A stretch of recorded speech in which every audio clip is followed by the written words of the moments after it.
नमस्कार दोस्तों, मैं आपका दोस्त द लॉजिकल इंजीनियर फिर से एक बार फ्लाइस ब्रिक्स बिजनेस सीरीज के दूसरे पार्ट के वीडियो में हूँ।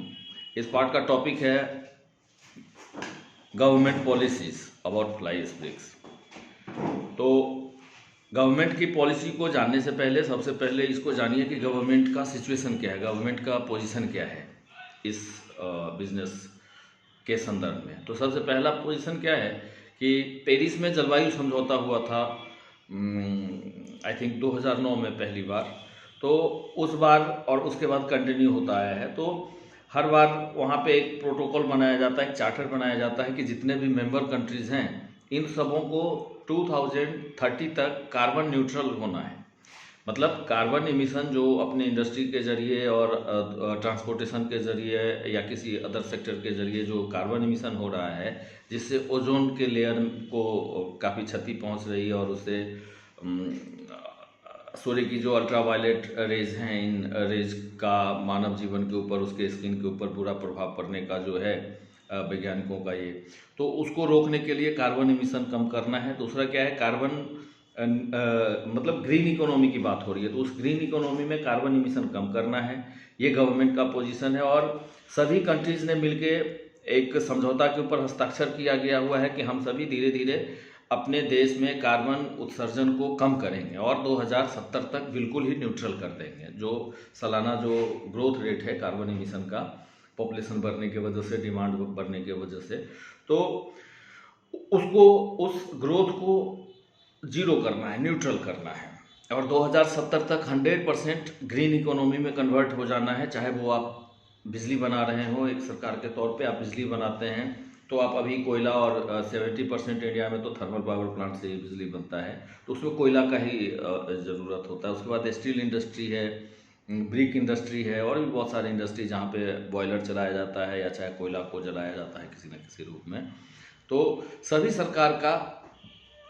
सरकारों के लिए ये एक बाध्यता है, जलवायु समझौता के मेंबर होने के कारण सभी सरकारों के साथ एक बाध्यता है कि और सबों के लिए ये सस्टेनेबल भी है, ये रिलायबल भी है, ये कॉस्ट इफेक्टिव भी है।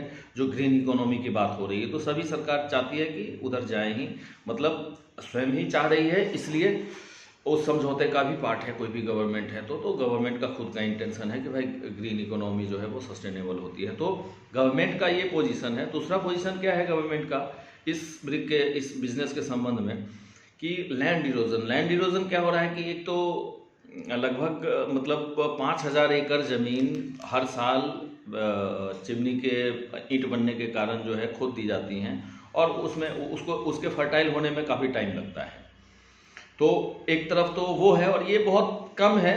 मतलब सरकार का जो मुख्य जो संदर्भ है वो ये नहीं कि ब्रिक बनाने से ही लैंड इरोजन हो रहा है, ऐसा नहीं है। जो बढ़ती जनसंख्या है उस जनसंख्या के लिए हॉस्पिटल बनाने में, रोड बनाने में, रेलवे स्टेशन बनाने में, बस स्टैंड बनाने में, एयरपोर्ट बनाने में, इन सब कामों में भी ज़मीन काफ़ी सारा जा रहा है। जो और कहीं ना कहीं सारी ज़मीन जो है वो एग्रीकल्चरल लैंड ही है। तो एग्रीकल्चर जहाँ, मतलब हमारे यहाँ तो भाई सारा ज़मीन एग्रीकल्चरल है, यहाँ बंजर तो कुछ है नहीं। तो ये सब बातें हैं। तो सरकार का एक जो भूक्षरण है उसके लिए भी एक चिंता है। दूसरा कार्बन पॉल्यूशन के वजह से, कार्बन इमिशन के वजह से दूसरी चिंता है। तो सरकार को इसके वजह से इस बिज़नेस को करने के लिए या इस ईंट को लगाने के लिए सरकार अवेयरनेस, जागरूकता कार्यक्रम चलाती हैं। ये गवर्नमेंट का एक इनिशिएटिव होता है इसके लिए।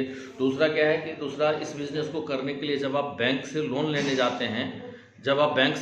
जाते हैं तो उस समय आपको सब्सिडी दी जाती है ना। उसके बाद सब्सिडी, और आपको जब आप बैंक से लोन लेते हैं तो उसी इंडस्ट्रीज़ को सब्सिडी दी जाती है जिस इंडस्ट्रीज़ को गवर्नमेंट प्रायोरिटी में रखती है। तो एक ये इंडस्ट्री भी है जिसमें 35%, 30% तक सब्सिडी दी जाती है। उसके बाद आपको fly ash free of cost आपके डेस्टिनेशन तक, मतलब गवर्नमेंट का सर्कुलर तो है कि आपको 300 किलोमीटर के रेडियस में fly ash free of cost with transportation पहुंचाना है। लेकिन ये अभी हो नहीं रहा है, इसके ऊपर लड़ाई लड़नी होगी, या चाहे गवर्नमेंट का जो पॉलिसी होगा तो गवर्नमेंट कुछ न कुछ इसके ऊपर करेगी और निर्माताओं को, जो फ्लाई एश के निर्माता हैं, उन लोगों को भी इसके ऊपर लड़ाई लड़नी होगी। तो वो है वो एक अलग मैटर है। दूसरा क्या है, गवर्नमेंट आपको आपके द्वारा बनाए गए ईंट को ही लगाती है। ये सबसे बड़ी बात है कि गवर्नमेंट कहती है कि मैं इसी ईंट को लगाऊंगा, तो मतलब एक जो सबसे बड़ा यूज़र है, जो परचेजर है आपका, वो गवर्नमेंट है। तो इससे ज़्यादा इंक्यूबेशन और किसी बिजनेस को क्या चाहिए होता है ना। तो जब अगर सरकार आपको सब्सिडी भी दे रही है, जागरूकता भी सरकार अपने स्तर से इस बिज़नेस को लेकर फैलाती है, उसके बाद free of cost fly ash देती है, गवर्नमेंट की सब्सिडी देती है, ब्रिक बना हुआ खरीदती है। मैं ये नहीं कहूँगा कि 2 लाख रुपए लगाओ और 2 लाख रुपए महीना कमाओ, माल सारा सरकार खरीद लेगी। हम लोग इस तरह का वीडियो नहीं बनाते। हम लोगों ने मतलब मैंने आपको पहले ही कहा, ऑथेंटिकेट बातें करूंगा इस बिज़नेस से रिलेटेड। कुछ भी इसमें ऐसा नहीं होगा जो आपको इस बिज़नेस को करने से पहले किसी तरह की भी भ्रामक जानकारी दे। तो यही था इस वीडियो का टॉपिक कि गवर्नमेंट का क्या पोजीशन है, गवर्नमेंट का किस तरीके का इस बिज़नेस को लेकर जो इनिशिएट्स है, गवर्नमेंट किस तरह से इनिशिएटिव ले रही है इस बिज़नेस को इंक्यूबेट करने के लिए। तो जो पहला था वो गवर्नमेंट अवेयरनेस प्रोग्राम्स चलाती हैं इस बिज़नेस को लेकर। दूसरा, गवर्नमेंट सब्सिडी देती है लोन के ऊपर कि आप इस बिज़नेस को करेंगे तो एक 35-30% जो लोन का हिस्सा होगा वो आपको चुकाना नहीं होगा, गवर्नमेंट सब्सिडी देती है। तीसरी जो बड़ी बात थी वो कि गवर्नमेंट जो मेन जो रॉ मटेरियल है, जो basic raw material fly ash है, वो fly ash free of cost देती है, उसका पैसा नहीं लेती। जबकि गवर्नमेंट मतलब एनटीपीसी या थर्मल पावर प्लांट उसको बेचने लगी है सीमेंट कंपनियों को, फिर भी वो फ्री ऑफ कॉस्ट देती है। तो इससे गवर्नमेंट की इंक्यूबेशन इंटेंशन का आपको पता लगेगा।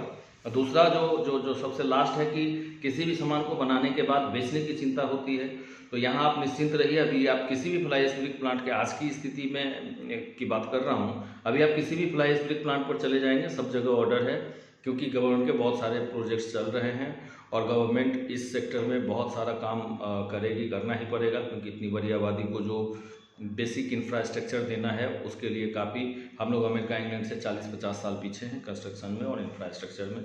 तो इस बिज़नेस को करने के लिए गवर्नमेंट के इंक्यूबेशन प्रोग्राम का ये वीडियो हमने बनाया था कि उसमें गवर्नमेंट किस कैसे कैसे मतलब इस बिज़नेस को इंक्यूबेट करने के लिए पॉलिसीज़ लाती हैं या काम कर रही हैं।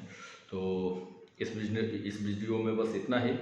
और अब आपको इस टॉपिक से रिलेटेड, जैसे सब्सिडी से रिलेटेड या फ्लाई से रिलेटेड या चाहे अवेयरनेस प्रोग्राम्स के बारे में या चाहे परचेजिंग से रिलेटेड, गवर्नमेंट जो ब्रिक परचेज करती है, कौन कौन सा डिपार्टमेंट, क्या स्पेसिफिकेशन है, इन सब बातों को अगर डिटेल्स में जानने की ज़रूरत लगे तो डिस्क्रिप्शन में हमारा नंबर दिया गया होगा, उस नंबर पर आप व्हाट्सएप मैसेज करें। मैं आपको संबंधित जो डॉक्यूमेंट है, वीडियो है, वो जो भी मतलब उसमें जो हो सकता है जिससे आपके सवाल का जवाब मिले वो भेजने की कोशिश करूंगा। तो नमस्कार, इस वीडियो में बस इतना ही। मैं आपका दोस्त logical engineer Sudhir Kumar. Video को लाइक कीजिएगा, सब्सक्राइब कीजिएगा चैनल को और बेल आइकन को, घंटे को प्रेस कीजिएगा। तो क्या होगा कि हमें एप्रिसिएशन मिलेगा हमारे काम को लेकर। जय हिंद।